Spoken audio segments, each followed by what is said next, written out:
याज्ञवल्क्य का दूसरे प्रश्न का उत्तर। इन अप्रतिपत्ति और विप्रतिपत्ति दोनों दोषों को निवृत्त करने की इच्छा से याज्ञवल्क्य कहते हैं।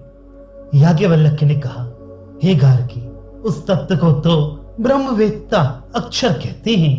वह न मोटा है, न पतला है, न छोटा है, न बड़ा है, न लाल है, न द्रव है, न छाया है, न अंधकार है, न वायु है, न आकाश है, न संग है, न रस है, न गंध है, न नेत्र है, न कान है, न वाणी है, न मन है, न तेज है, न प्राण है, न मुख है, न माप है, उसमें न अंतर है, न बाहर है। वह कुछ भी नहीं खाता, उसे कोई भी नहीं खाता। उस याज्ञवल्क्य ने कहा, तूने जिसके विषय में पूछा था कि आकाश किसमें ओतप्रोत है, वह यही है। वह क्या है? अक्षर, जो क्षीण नहीं होता अथवा क्षरित नहीं होता, वह अक्षर है। सहे गार्गी, उसे ब्राह्मण ब्रह्मवेत्ता लोग अक्षर कहते हैं। ब्राह्मण कहते हैं, इस कथन के द्वारा मैं अवाच्य का वर्णन नहीं करूंगा तथा यह भी नहीं कि मैं उसे नहीं जानता। इस प्रकार सूचित करके दोनों दोषों का परिहार करते हैं।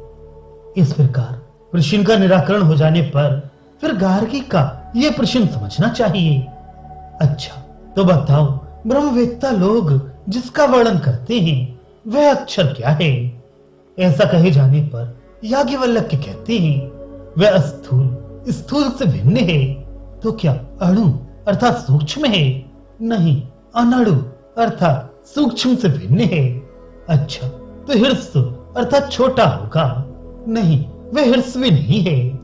ऐसी बात है तो वह दीर्घ हो सकता है? नहीं, दीर्घ भी नहीं है, अदीर्घ है। इस प्रकार उसके स्थूलत्व, मोटाई आदि प्रमाण का प्रतिषेध करने वाले इन चार पदों द्वारा द्रव्य धर्म का निषेध किया गया। तात्पर्य है कि वह अक्षर द्रव्य नहीं है। तो फिर वह लोहित अर्थात लाल गुण का हो सकता है? नहीं, उससे भी भिन्न अलोहित है। लोहित अग्नि का गुण है। अच्छा, तो जल का गुण स्नेहन अर्थात द्रव्यभाव होगा? नहीं, वह अस्नेह है। तो फिर वह छाया होगा? नहीं, सर्वथा ही अनिर्देश होने के कारण छाया से भी भिन्न अच्छाए है। तो फिर तम होगा? नहीं, अतम है। अच्छा, तो वह वायु होगा? नहीं, वह अवायु है। तो फिर आकाश होगा? नहीं, अनाकाश है। तो फिर जतु अर्थात लाक्षा के समान संगवान होगा? नहीं, वह असंग है। तो रस होगा?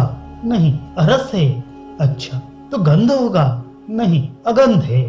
तो फिर चक्षु होगा? नहीं, अचक्षुक है। इसके चक्षु इंद्रिय नहीं है, इसलिए यह अचक्षुक है। जैसा कि यह चक्षुहीन होने पर भी देखता है, इस मंत्र वर्ण से प्रमाणित होता है। इसी प्रकार वह कर्णहीन होकर भी सुनता है। इस श्रुति के अनुसार अश्रोत्र है। तो फिर वाक होगा? नहीं, अवाक है तथा अमन है। और इसी प्रकार अतेजस्क, जिसमें तेज नहीं है, ऐसा अतेजस्क है, क्योंकि अग्नि आदि के प्रकाश के समान इसमें तेज नहीं है। अप्राण, ऐसा कहकर शरीर अंतर्गत वायु का प्रतिषेध किया जाता है, अतः अप्राण है। तो फिर वह मुख यानी द्वार है? नहीं, वह अमुख है।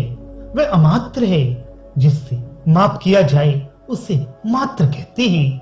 वह अमात्र अर्थात मात्रा रूप नहीं है, उससे किसी का भी माप नहीं किया जाता। तो फिर वह छिद्रवान होगा? नहीं, वह अनंतर है, उसमें अंतर अर्थात छिद्र नहीं है। तो फिर उसका बाह्य तो संभव हो ही सकता है? नहीं, वह अबाह्य है। अच्छा, तो वह भक्षण करने वाला होगा? नहीं, वह कुछ भी नहीं खाता। तब वह स्वयं ही किसी दूसरे के द्वारा भक्ष्य हो सकता है?